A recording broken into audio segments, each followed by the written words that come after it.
The Pittsburgh Steelers are desperate. I don't think Aaron Rodgers moves the needle. Let's break down the biggest threats to the Bengals in the AFC North.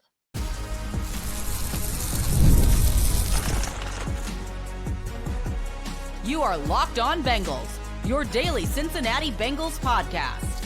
Part of the Locked On Podcast Network, your team every day.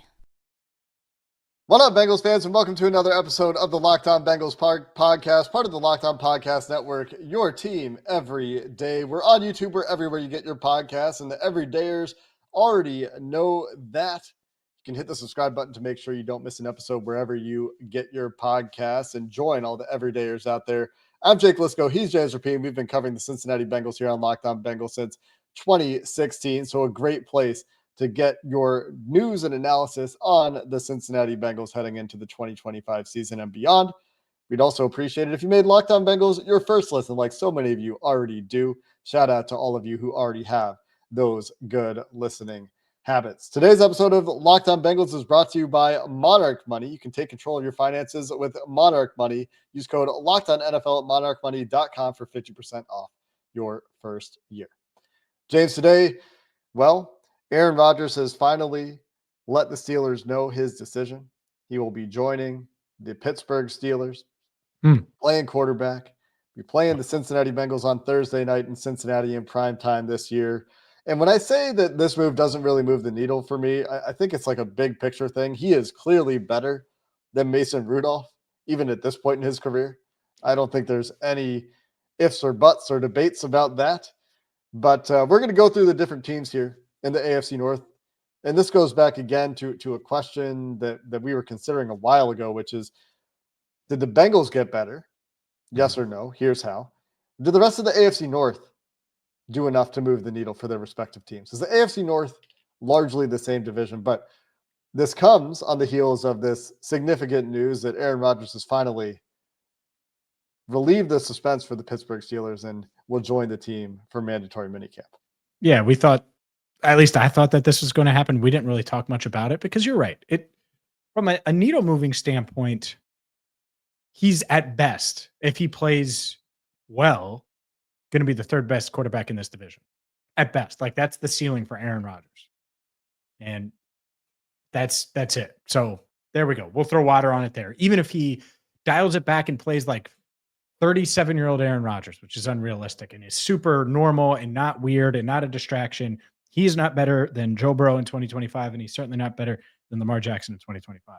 So you have the third best quarterback in the division, but it does cement that the Steelers they're going to be relevant. They're going to be talked about in the North, and they always are, and they're always tough. They have a really good defensive line, and much like the Browns, they're always a tough matchup for the Bengals because they're just super physical and they can get after Joe and they can hit Joe. And so when I thought about the idea of Aaron Rodgers in Pittsburgh, knowing about the clunk heads that Mike Tomlin has dealt with, and you think about it, like Antonio Brown was pretty tame for most of his Steelers tenure until the end, and then he went off the rails, and Mike Tomlin said, all right, get him out of here. Tomlin is good at building a culture and having a certain standard and all the things that Aaron Rodgers didn't have with the Jets. And so do I think that the Steelers can be really, really, really annoying, more annoying than they were even last year with Aaron or with Russell Wilson? I do, because you look at Aaron Rodgers' numbers, and I know it didn't look this way last year. It didn't, because there were times he really looked old. But he still completed 63% of his passes for 3,900 yards, 28 touchdowns, 11 picks. I think back to when the Bengals beat the Steelers and Joe Burrow and the entire Bengals team, thinking of the help they needed, praises Aaron Rodgers, says how he looked up to him and still thinks he's a really good player, all of those things. And Rodgers got the job done against the Dolphins that next day. And they didn't get the help they needed from Kansas City, but got the help the other way. So I think that element, they needed Kansas City to lose. Point is Aaron Rodgers can still play at a pretty decent level, better than Mason Rudolph. Will he make them a train wreck? I think that's how this goes weird. If Aaron Rodgers acts like Jets Rodgers, and doesn't make himself part of the Steelers culture, I think this can go off the rails. But if he's just a quarterback playing quarterback, I don't necessarily love it for the Bengals, and I know a lot of Bengals fans are, but they have a culture there in Pittsburgh, and I'm not sure he's going to go there and just completely crush what they have. And there is still a solid team in Pittsburgh. They trade out one headache for a similar player, but much less of a headache in DK Metcalf, and get rid of George Pickens. So that's your wide receiver one for Aaron Rodgers. They'll probably bring in one of Aaron Rodgers' old buddies at wide receiver at some point here. We'll see if that happens. But besides Metcalf, Robert Woods in that wide receiver room, a veteran who knows how to play the game. Pat Freiermuth, a solid tight end, a decent run game with the rookie addition of Caleb Johnson, who the Steelers invest a draft pick in. Jaylen Warren still around there. So, like, you can see how the offense comes together. Is it a significantly better offense? I think it's kind of hard to make the argument that it's significantly better. Is it better than it would have been with Mason Rudolph? Yes. Is that leaving the Steelers in a place where they will be an annoyance, a thorn in the side of the division? Yes. Will the Steelers be able to take games off the Ravens or the Bengals? It could happen. I think they're good enough to take a game off of those teams, that the teams that I still think are the better teams in the division. But does Aaron Rodgers make the Steelers a championship contender? Maybe in a very, very slim part of that scenario. Like the best case scenario, he runs back his late career MVP form. Ooh. You know, you saw a few years ago before the Achilles and all those things. Yeah. Because he did have that one season where he was kind of petering off. His career was looking like it was on the downswing. And then he had that one season. So, like, he could recapture that. But at 42, on a team that isn't star-studded on offense, I think it'll be tough. Now, the Steelers did get a little bit better on defense, I think. They spend their first-round pick on Derek Harmon. Darius Slay should add some stability. Even though I know he's old, he should add some stability to that cornerback room where that was a liability for this team. The defense, the front five in general, still going to give the Bengals a ton of issues, and they add Derek Harmon to that group. And so they're good.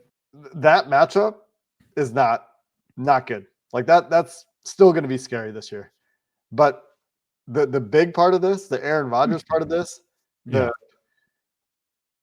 the Steelers real contenders?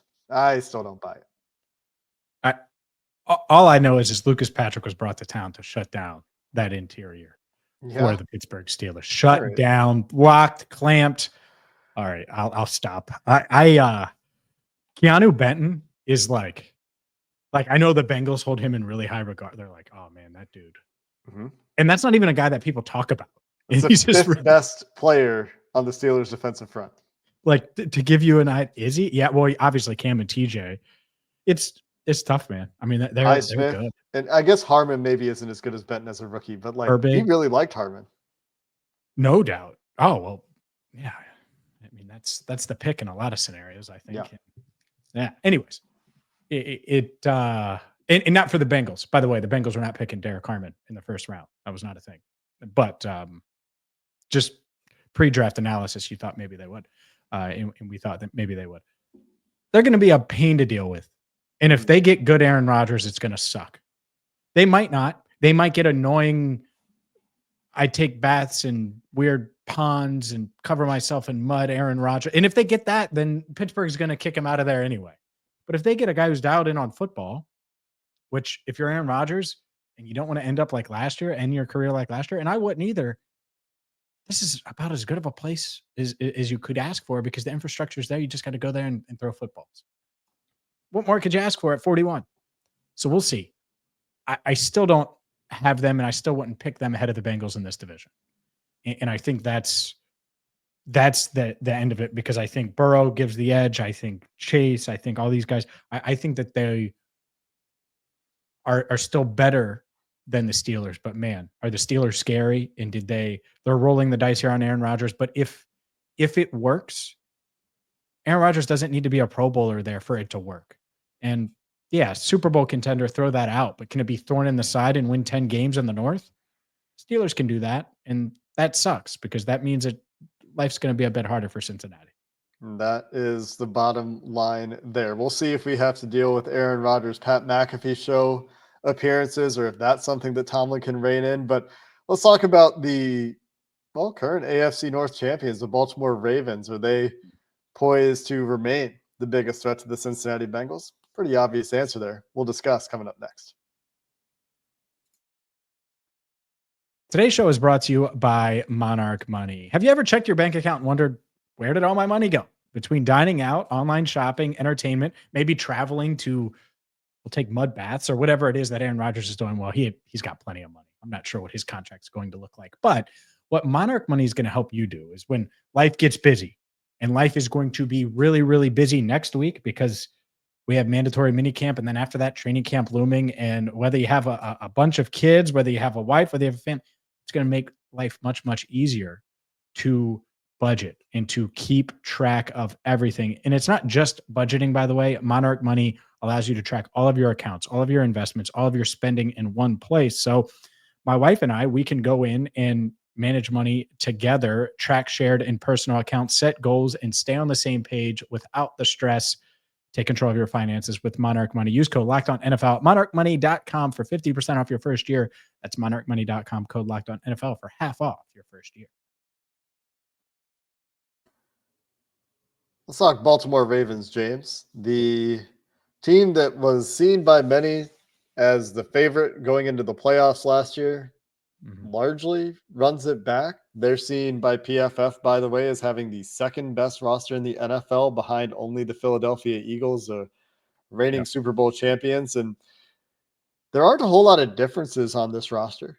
They're going to have a new starting left guard as Patrick Bakari is no longer with the Baltimore Ravens. Malachi Starks is going to start at safety as they're dealing with an injury there anyway, which thrusts him straight into the starting lineup. Chidobe Awuzie joins the cornerback room in Baltimore, but largely the same team that was really good. You still got Ronnie Stanley. You still got Tyler Linderbaum. You still got Roger Rosengarten, a hit for the Ravens at right tackle. You still have an offense that's led, of course, by Lamar Jackson, who makes playing defense a nightmare for every single team in the NFL, joined by Derrick Henry in a run game that is by far the best in the NFL. DeAndre Hopkins, Rashad Bateman, Zay Flowers rounds out a wide receiver room that also features Mark Andrews and Isaiah Likely at tight end. I can understand why the Ravens are still seen as the second best roster in the NFL, but this will be the third straight year the Ravens win the AFC North, that the Ravens won the AFC North in 2025, would it not? It would, and that's never happened.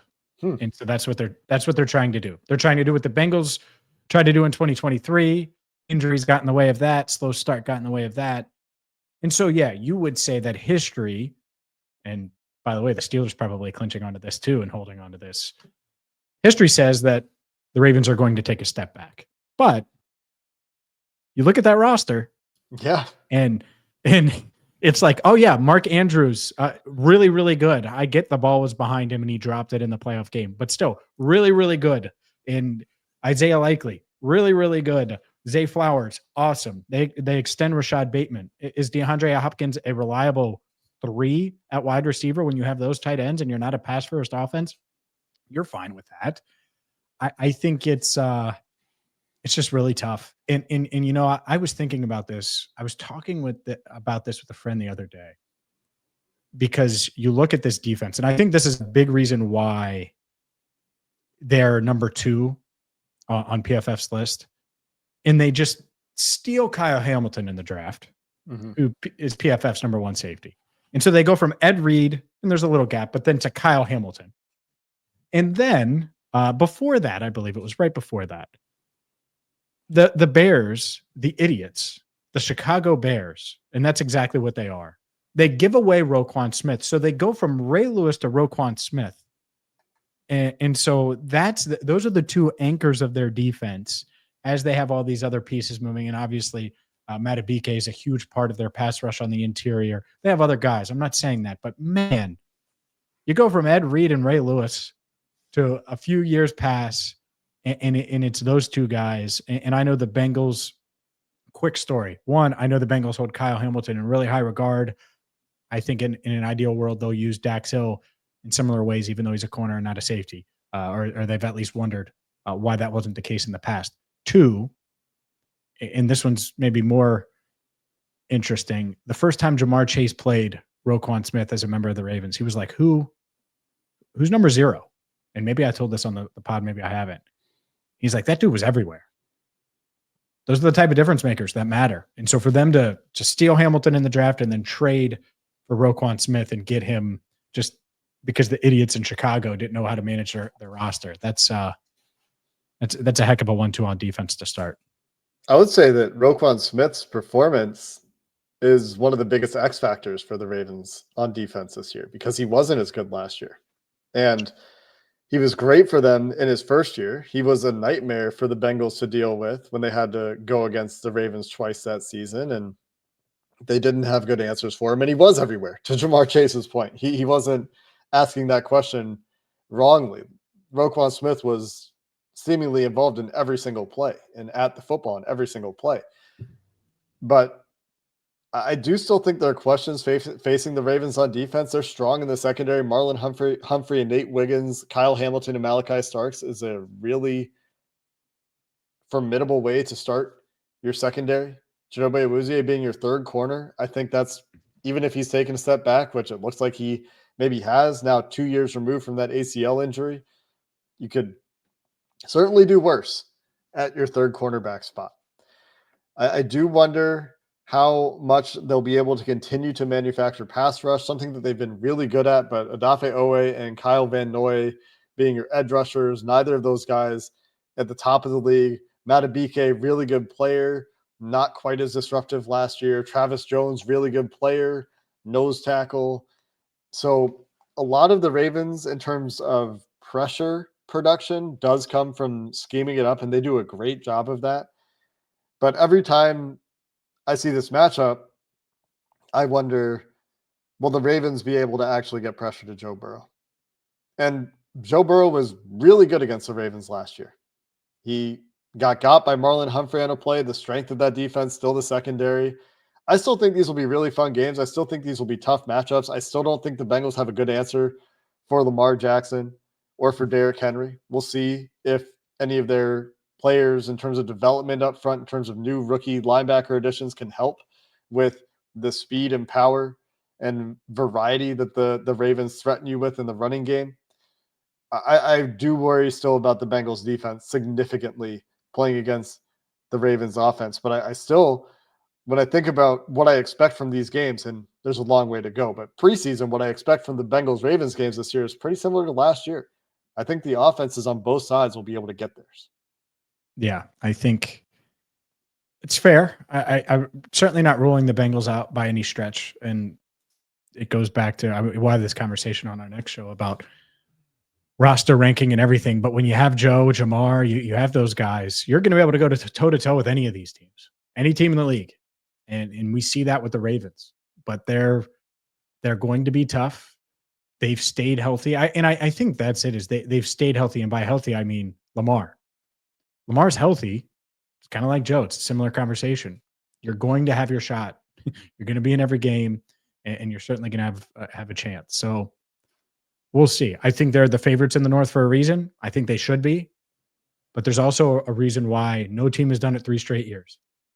And does that mean that it'll be the Bengals? I don't know. I think they have a good shot, but you're going to have to get it done. And it would help if, you're right, Roquan Smith continues to take a step back. I still hold him in really, really high regard, but yeah, he takes a step back. Maybe Kyle Hamilton slows down just a peg this year. Lamar Jackson says, I don't need to train as much this offseason. No, all those things are going to happen because they should be hungry, because they lost a big game and they've come up short in the playoffs each and every year. And so they're hoping that this is their year. Meanwhile, the rest of the North needs to make sure that they don't make history and win it for a 3rd straight year. I do think Roquan Smith still had probably his best game of the year last year against the Bengals in one of the 2 games, from what I recall. Torments them. But he wasn't as noticeable in the other game, I think. I don't know, man. The most interesting thing about the Ravens thing to me is this AFC North 3-year in a row thing. Yeah. For Now, sure. if any team would do it, I think it would be the Ravens. But there are reasons that that's hard to topple, that particular mark. And a lot of it is attrition. A lot of it is staying healthy. And so that's what got in the way for the Bengals. That's what's gotten in the way for teams in the past. But it's not going to be the biggest problem facing the Browns in 2024, 2025. We'll spend a little bit of time here talking about the projected cellar dwellers in the AFC North coming up next.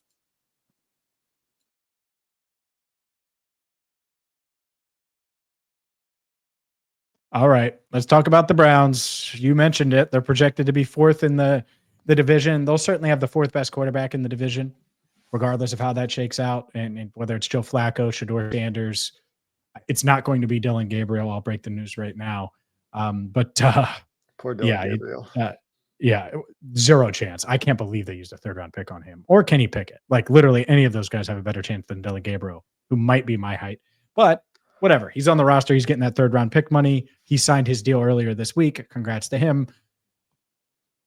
They're going to be a pain for the Bengals, Jake, because of the defensive front. They keep Myles Garrett. It looked like he was out. Instead, they paid him a ton. He didn't show up to the offseason program. That was a thing in Cleveland. But overall, this is a team the Bengals, one, should finish ahead of course, but beat week one and ideally sweep as you try to get your AFC North crown back from Baltimore. It's one of those games on the Bengals schedule. Well, two of those games on the Bengals schedule that feels like just take care of the ball and things will be okay. The Browns offense looks so bad. And David Njoku is a good player.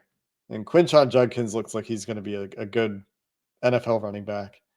And Jerry Jeudy's an okay wide receiver. But that offensive line is not the offensive line it used to be. Jack Conklin, Wyatt Teller, Joel Bitonio, they're all still there, but none of them are playing as well as they used to. And that entire offense just looks like it's going to be tough. So we've talked a lot about pulling teeth on the Locked On Bengals podcast this offseason. That's what watching the Cleveland Browns offense should feel like most weeks. Now, is the Bengals defense ready for week one? Yeah. After what they did last year? Hopefully, the Cleveland Browns offense experience in week one this year is pulling teeth. But then you mentioned on the defensive side of the ball, and it's hard for me to see the Browns as a better roster. They have just so much money locked up in a quarterback that won't be playing for them. But adding Mason Graham is adding a good player. Mm-hmm. Coupling that with Myles Garrett and Carson Schlesinger in the second round. Mm-hmm. Still got Denzel Ward in a secondary room that has annoyed the Bengals skill players in the past, with Martin Emerson, who took a massive step back last year. Greg Newsome as well. The Browns just, despite all that money they're spending, aren't getting what they need to get out of their football team. And a lot of that, I think, is down to the culture and the quarterback. But it's hard for me to feel like the Browns should be standing toe-to-toe with the Bengals on paper, but yet every year, well, sure, they manage to. No, they will. It'll be tight games, but they're games like if you're going to get off to the hot start and you're going to be a real contender, not just for the playoffs, but to win the division. And we're going to be talking about seeding in December and not playoffs and playoff contention. Got to handle business. Got to handle business against the Browns twice. It's tough because there's not going to be an easy game in the North. There's just not. And part of it is that they're going to be able to get after Joe. Who knows what that looks like with the secondary, but you look at it and there's talent in that secondary. And in the past, they've been able to slow down the Bengals offense. The Bengals obviously were able to figure it out last year, but that's they're projected to finish fourth for a reason, and I see why. I also understand why a lot of Bengals fans and probably those internally with the Bengals make a face when you have to deal with the Browns, because it's a tough matchup. And so they're going to have to go there and show, hey, yeah, you might have added some talent in that running back room. And I think the running back room is going to be much better with Judkins and Sampson as a 1-2 punch this year than what they had last year. The Jerry Jeudy, Cedric Tillman, Deontay Johnson trio, it's interesting to say the least. It could work. I mean, they have talent there. But is Joe Flacco going to recapture the magic from 2 years ago, or is Shadeur Sanders going to be ready to go right away and have them in playoff contention? I No. think that's No. really tough. Yes, but it's still going to be a tough matchup for the Bengals, and so I think that's how you sum it up. They're not a true playoff contender, but could they be a thorn in the Bengals side because of Myles Garrett and because of Mason Graham? I mean, just think about that alone. Having to deal with those guys. If Mason Graham is who a lot of NFL evaluators thought he was coming out, and Myles Garrett fresh off of a new contract and motivated, that's tough to deal with. And Isaiah McGuire, with that second-year leap for them last year, really took off, adding a guy I remember guy. talking about pre-draft. Yeah. We talked about him. Yeah. So, pass rush issues for the Bengals to deal with the Cleveland Browns, I think, remain. And worth noting, the Browns only won 3 games last year, and the Bengals beat them twice. But the Browns took games off the Steelers and the Ravens last year.